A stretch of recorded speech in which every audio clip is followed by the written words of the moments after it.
For decades, whenever cross-border terrorism struck India, the response along the line of control followed a predictable script: issue a strong diplomatic condemnation and wait. Kinetic, military retaliation across the border was entirely off the table. That calculus broke on the morning of September 18, 2016. Under the cover of darkness, 4 terrorists slipped into a military base in Uri. They bypassed the outer perimeter and attacked the tents where Indian soldiers were sleeping. 19 men died in the assault. By the next morning, domestic pressure reached a boiling point. Public outrage made it clear that another round of diplomatic statements would no longer be seen as a sufficient response to the planners of the attack.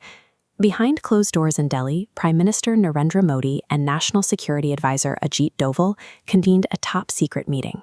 They authorized a plan that Indian forces had rarely executed openly. Elite commandos would physically cross the line of control and eliminate the attackers on foreign soil. The planners faced a massive risk. They needed to inflict undeniable military damage on terrorist infrastructure without accidentally sparking a full-scale conventional war between 2 nuclear-armed states. To mitigate that risk, the operation began with a carefully staged distraction. On September 24th, Prime Minister Modi addressed a massive political rally in Kerala. While the world expected a declaration of war, Modi delivered a speech that challenged Pakistan to a different kind of fight, a race to end poverty and unemployment. He deliberately avoided any direct military threats. Across the border, the speech had the desired effect. Assuming India had returned to its usual posture of passive resistance, the Pakistani military command relaxed its immediate defensive alert along the border posts. The rally served as a psychological smokescreen. High-level public diplomacy was used to lull the enemy into a false sense of security, ensuring that when the strike forces arrived, they would find an unprepared target. With the target relaxed, the execution fell to India's para-special forces.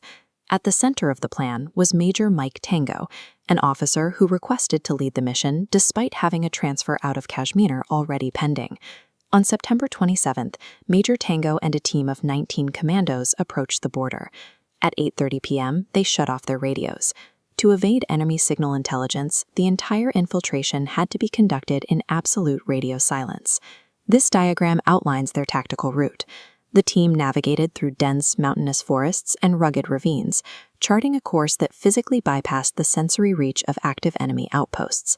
By the middle of the night, they reached their coordinates. The primary objective consisted of 2 separate terrorist launch pads, sitting exactly 500 meters apart just beyond the line of control. The team reached their objective undetected because they relied on the terrain rather than their weapons. By moving where the enemy assumed no one could, they essentially turned the border's own complexity against its defenders. It was now the early hours of September 28th. Through the green glow of his night vision optics, Major Tango watched 2 armed guards pacing in front of the camp. He closed the distance to just 50 meters, lined up his rifle, and pulled the trigger. That first shot was the signal. Over the next few minutes, the commandos unleashed a coordinated barrage on the twin camps.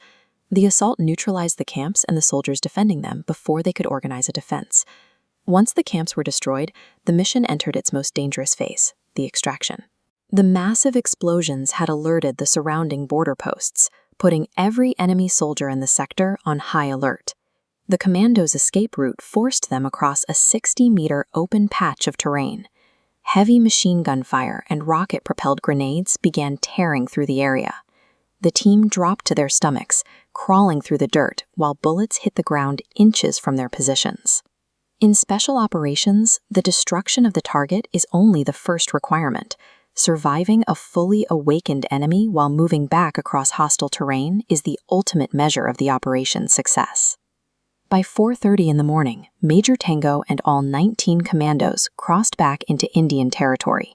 Despite the heavy fire, they had 0 casualties, completing the mission without leaving a single man behind.